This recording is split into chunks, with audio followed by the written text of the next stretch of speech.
Pilate, Pilate, voyant qu'il ne gagnait rien, voyait qu'il ne gagnait rien mais que le tumulte augmentait, et que le peuple criait toujours, prit de l'eau. Pilate a pris de l'eau. Pilate, c'est un chef, bien aimé, on peut dire c'est un général d'une armée. Yes. La Bible nous dit que Pilate a pris de l'eau. Voyez que le peuple criait. Il prit l'eau. Qu'est-ce qu'il fait l'eau? Vas-y, Se leva les mains. Et se lava les mains. Se lava les mains en présence de la foule. En présence du peuple. Et dit. Et il dit. Je suis innocent. Je suis innocent. Du sang de ce juste. Du sang. Écoutez très bien. Du sang de ce juste. Cela vous regarde. Cela vous concerne. Et tout le peuple répondit. Et tout le peuple répondit. Que son sang retombe sur nous. Vous avez compris? Et sur nos enfants. Vous avez compris? Relis encore le verset. Matthieu 27. Non, relis la partie là. Que son sang retombe sur nous. Amen. Que son sang. Que son sang retombe sur nous. Retombe sur nous. Et sur nos enfants. Et sur nos enfants. Amen.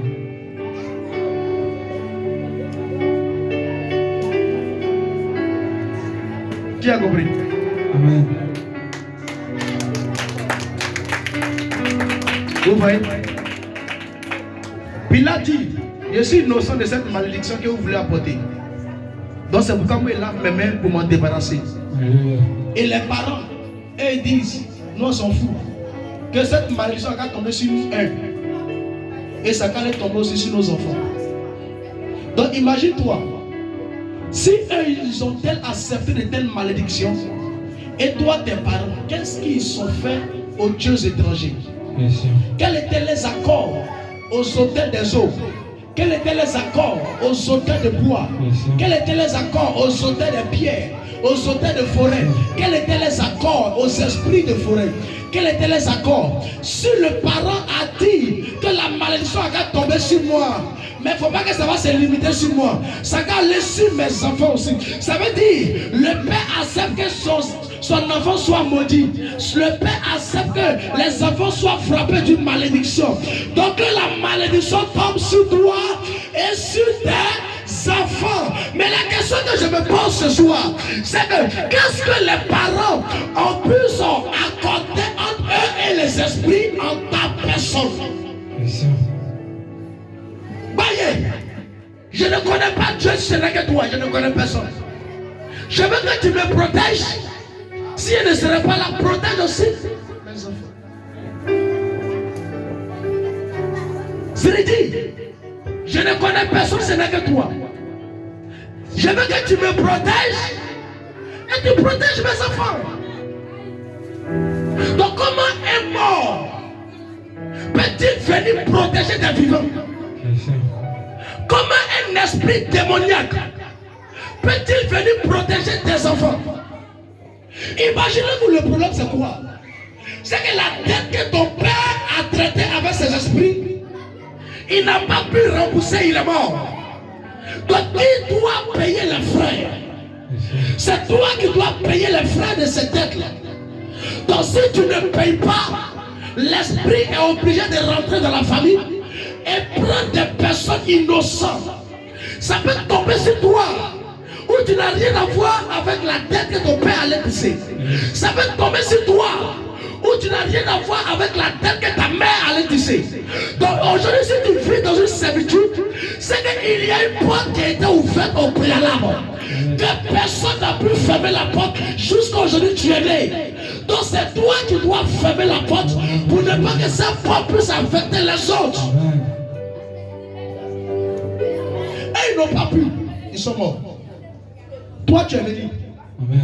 Donc qui paye? C'est toi qui vas payer. C'est pourquoi ils ont accès à toi. Et remarquez le plus souvent, vous êtes beaucoup plus attaqués que vos propres enfants. Pourquoi? Parce que c'est avec toi d'abord. Ils vont faire le deal. Parce qu'ils savent que vos enfants sont déjà sur leur merci. Donc c'est vous d'abord qui vont faire le deal. Et une fois qu'ils ont pu vous dominer, ils peuvent dominer vos enfants. Donc c'est pourquoi vos enfants ont plus souvent la liberté. Mais vous qui êtes parents, c'est vous qui serez beaucoup persécutés. Et ça a été même chose pour vos parents au préalable. Vous n'avez pas vu de nom, mais eux, ils étaient plus persécutés. Et aujourd'hui, eux, ils ne sont plus. Vous êtes devenus des parents. C'est vous qui allez payer. Et vos enfants, ils sont sous leur merci. Et si vous ne réglez pas, c'est eux qui payeront. Demain, quand vous ne serez plus là. Mais c'est sur la 4e génération. C'est pourquoi Pilate a dit, je ne veux pas que ça affecte mes enfants. Amen. Donc pour l'heure actuelle, moi j'en lave mes mains. Yes. Je m'en débarrasse. Et ils disent, on s'en fout. On va être maudit bien. Et nos enfants aussi à être maudits.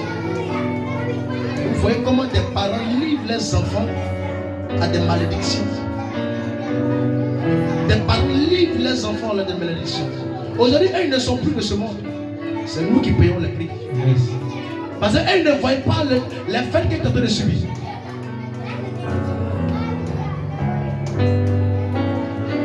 Donc si aujourd'hui il y a un problème, c'est toi qui dois régler. C'est pas ton enfant qui va régler à ta place. Amen. C'est toi la mère, c'est toi le père qui doit régler. Tu penses que la dette que tes parents ont laissée, qui va régler? Quelqu'un d'autre ne le fera pas. Yes. Dis aux enfants de se calmer. Mon Idriss, calme les enfants. Qui va payer la dette? C'est toi qui vas payer la dette. C'est pourquoi il est nécessaire de détruire les liens des hôtels. Amen. Il est nécessaire d'annuler les lois des hôtels. La dette ancestrale, la malédiction sur nos vies. Il y a d'autres, ce n'est pas de dette, mais c'est l'esprit de mort. Que les parents soient allés tisser avec l'esprit. Et chaque année, l'esprit est obligé de prendre des personnes dans la famille. Jusqu'à